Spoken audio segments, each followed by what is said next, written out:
আলি বুঝিয়ে রাখলো তো আজ আমরা পুরো পুরো আজের বড়াই আত তুই দি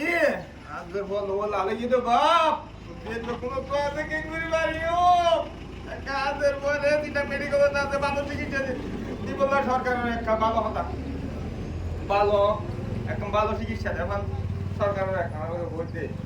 মাসুম নিরীহ স্কুল শিক্ষার্থী ফুফাইজা আজকে মৃত্যুর সাথে পাঞ্জা লড়ছে আইসিইউতে। স্পষ্টই জানিয়ে দিতে চাই